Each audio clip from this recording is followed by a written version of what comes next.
నమస్తే, welcome to our channel. Jaganmohan Reddy గారు పొదిలిలో పర్యటించడము, ఈ వైఎస్ఆర్సీపీ రౌడీ మూకలు ఏదైతే ఉందో వాళ్ళు మహిళల మీద, చిన్నపిల్లల మీద దాడికి పాల్పడినటువంటి విషయం మనకు అందరికీ తెలిసిందే. ఈ మొత్తం వ్యవహారంలో కుట్ర కోణం దాగి ఉందని పోలీసులు అయితే అనుమానాలు వ్యక్తం చేస్తున్నారు. ముందు రోజు వాట్సాప్లో మెసేజ్లు కూడా పంపించుకున్నారంట.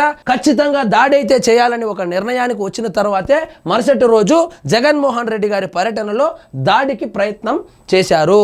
ఈ వాస్తవంగా దాడి ఎందుకంటే అమరావతి రాజధానిని వేశ్యల రాజధాని అనేసి సాక్షి న్యూస్ ఛానల్లో డిబేట్లో చెప్పినందుకు నిరసిస్తూ వాళ్ళు మహిళలు జగన్మోహన్ రెడ్డి గారి పర్యటనను అడ్డుకునేందుకు శాంతియుతంగా ధర్నాకు దిగితే ఆ మహిళలను కూడా చూడకుండా దాడి చేశారు.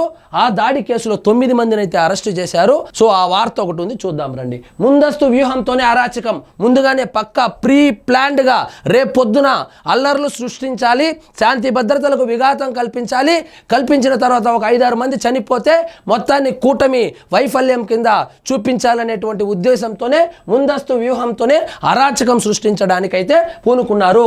కుట్ర కోణంపై పోలీసుల అనుమానాలు. ముందు రోజు వాట్సాప్ మెసేజ్ల పరిశీలన, పొదిలిలో మహిళపై దాడి కేసులో 9 మంది వైసీపీ మూకల అరెస్టు. సో ముందు మొత్తము ఏం చేయాలనేది వాట్సాప్ లో చర్చించుకొని తరువాతి రోజు జగన్మోహన్ రెడ్డి పర్యటనకు భారీగా జన సమీకరణ చేసి అక్కడ వీళ్ళ మీద దాడి చేస్తే వాళ్ళు కూడా ప్రతిఘటిస్తారు కాబట్టి పెద్ద రచ్చ అవుతుంది. కనీసం 5-6 మంది చనిపోతే మనకు వర్కౌట్ కూడా అవుతుంది అనేటువంటి ఉద్దేశంతో వీళ్ళు ఈ దాడులకైతే పాల్పడినట్లు తెలుస్తా ఉంది. ఇక చూడండి, ముందస్తు వ్యూహం పక్కా ప్రణాళికతోనే వైసీపీ మూకలు అల్లర్లకు పాల్పడినట్లు గుర్తించాము. దీనిపై లోతుగా పరిశీలిస్తున్నాము.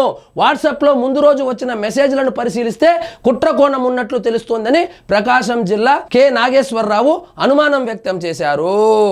వైసీపీ అధినేత జగన్ పొదిలి పర్యటనలో ఆ పార్టీ మూకలు మహిళలు పోలీసు సిబ్బందిపై రాళ్లతో దాడి చేసిన ఘటనలో 9 మందిని అరెస్టు చేసినట్లు తెలిపారు.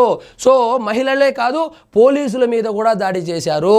ఆ పోలీసులు మరియు మహిళల మీద దాడి చేసినటువంటి కేసులో పక్కా ప్రణాళికతో ముందస్తు కుట్ర కోణంతో ముందస్తుగా వ్యూహం రచించుకొని కుట్రపూరితంగా దాడి అయితే చేశారు. ఈ దాడికి సంబంధించి 9 మందిని అరెస్టు చేశారు. చూడండి, ముందస్తు ప్రణాళికలో భాగంగా అల్లర్లు సృష్టించడం, శాంతి భద్రతలకు విఘాతం కలిగించడం, ప్రభుత్వ ఆస్తులను నష్టపరచడంతో పాటు మహిళలపై రాళ్లు చెప్పులతో దాడికి పాల్పడినట్లు పేర్కొన్నారు.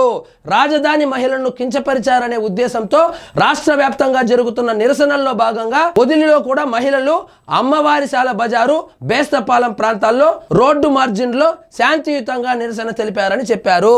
వాళ్ళు మహిళలు సాక్షాత్తు జగన్మోహన్ రెడ్డి గారి సతీమణి భారతీ మేడం గారు నడుపుతున్నటువంటి సాక్షి మీడియా ఏదైతే ఉందో, సాక్షి టీవీలో డిబేట్లో ఇద్దరు వ్యక్తులు ఒక ప్రాంతాన్ని అవమానించేలాగా, మహిళలను అవమానించేలాగా అది వేశ్యల రాజధాని అని చెప్పడము అందరికీ తెలిసిందే.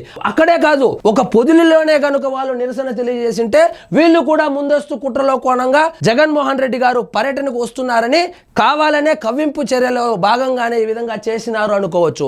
కానీ రాష్ట్ర వ్యాప్తంగా మహిళలు అయితే నిరసనలు తెలియజేస్తున్నారు, అది కూడా శాంతియుతంగా.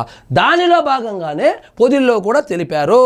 సో శాంతియుతంగా నిరసన తెలుపుతున్నటువంటి మహిళల మీద, అడ్డొచ్చిన పోలీసుల మీద జగన్మోహన్ రెడ్డి గారి రౌడీలు దాడికైతే పాల్పడ్డారు.